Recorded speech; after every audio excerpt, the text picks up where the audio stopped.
Hi, Tacitus today, your pushback channel, and thank you for joining this audio live stream.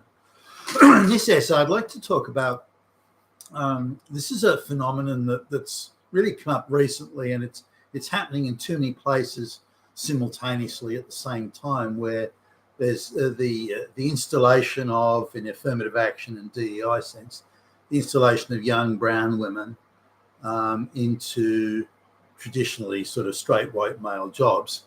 And it's again clearly coordinated. It's just all happening at once, and there's a whole bunch of engineering and construction type firms, companies that have suddenly decided to put women, brown women, third world brown women in their late 20s and early 30s, and give them jobs like executive director of engineering and senior vice president of technical research and so on and so forth.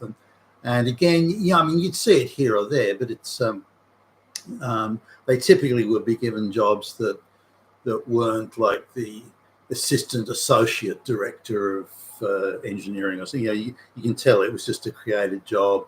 They give them an office, and they can then boast, look, we're diverse, we're inclusive, and there's no gender bias here, and so on. But this has changed. They're now installing them in what appear to be the frontline jobs, the director of engineering. Now, that typically was a very senior, very serious position by people who had really earned their stripes and had could point to many accomplishments and achievements and levels of rigorous education and so on. All that's going out the window, and I'm sure those people are still around somewhere, but they're now frontlining these brown women.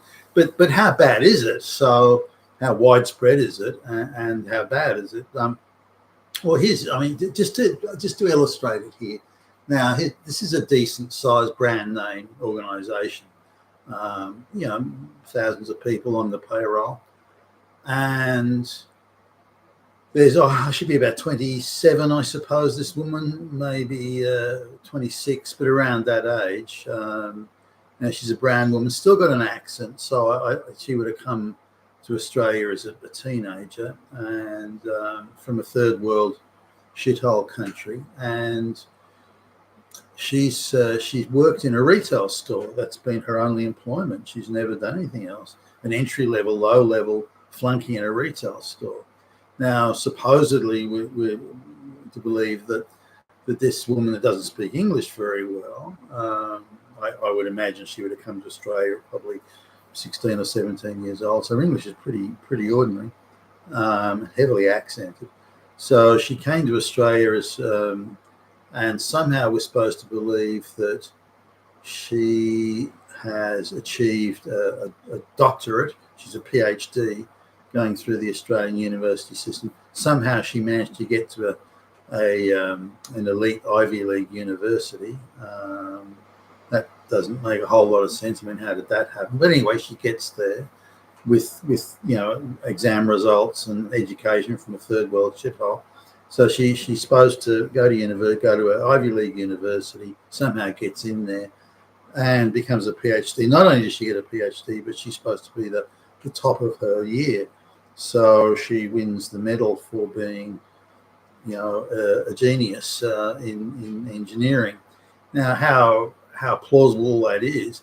Now, when you actually meet her, then you realise that this chick never got out of junior high school. Everything she has is affirmative action. She hasn't accomplished jack shit. But there you go.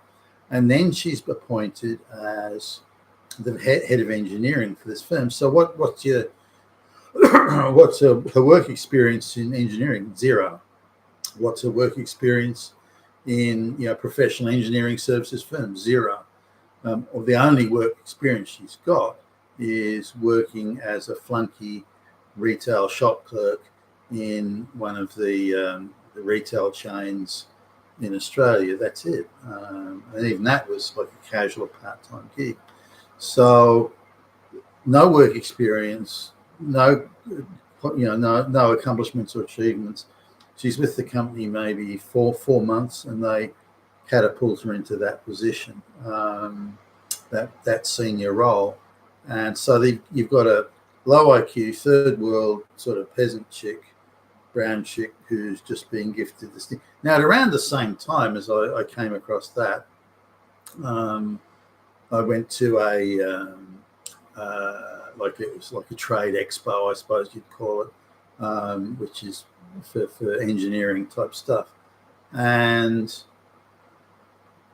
I was surprised at the amount of stands. Oh, well, you'd like to meet our VP of engineering, and again, it would be a 30-year-old brown chick, and they're everywhere. Now, I'd been to that same trade expo a year previously, and there was, it was all pretty much, it was all straight white males. I remember there was a Chinese woman there, on one of them, or half Chinese, I think, but her English was good. So it went within 12 months. It had gone from no 30-year-old brown chicks in these roles to suddenly they're everywhere. So you can't tell me that's just organic, or it's just not. Nothing organic about it. And it all happened over that. Not even I'd say the last 6 months really is where it all happened. And all of these firms in that companies, all operating in that space, all of whom, by the way, rely heavily on government contracts, they all simultaneously suddenly were putting third world brown chicks into these roles, and women in the same age group, and that sort of thing. So this is not the slightest bit, not even anything organic about it. Now, who is centrally planning this? Where is it centrally planned? Who is writing the script for this? Where is the script being written? Who is being paid to write these scripts? We need to get our head around this and deal with it and follow it through, follow the money, follow the organizational structure, follow the instructions, because clearly there's a... Now, for some reason, these companies, these businesses, I mean, no business will employ a totally unqualified, affirmative action hire person unless they're told to. There's just something in it for them. Either they're being offered bigger government contracts that are bigger and juicier than before, or less competitive, or there's something there that they're being offered or threatened with. Maybe BlackRock's or someone like that in the background saying, well, no way, we're going to your share price is going to tumble through the floor unless you do what we want, and they're so serious about this that okay, you have to employ brown chicks. Now, there's quite a few feminist type activists that come on saying, well, look, for all time, it's been straight white males in these jobs. So to show that we're socially progressive, to demonstrate social progress, what we have to do is to do the exact opposite of however it's been. So straight white males, we have to put black lesbians in the role and so on, because that's the complete opposite of what was before. And if we do the complete opposite, then not only are we being edgy and tough and fighting Nazis and but we're also demonstrating social progress, inclusion. We're building a paradise here. You got a problem with that, you damn fucking Nazi. So this is going on now. These organisations are proudly press releasing this stuff, so that they're actually going out to the media and press releasing that they've just hired. I don't know, Sula or Filka or whoever, and she's now the executive director of engineering for the firm. Now, this is someone who couldn't get a job any better than being a flunky in a retail outlet. That's the sum total of their capability. But instead, they're being plucked from those sort of roles and installed in these very senior positions. Now, I don't know whether they're being paid the sort of bucks that these jobs typically come with. Maybe they're being paid less, but I suspect they are being paid the bucks. So, and this is a form of social engineering, which is insanely destructive. And on top of that, it removes all incentive for other people. The work hard. I want to do better. I want to do a good job. I want to find the cure for cancer.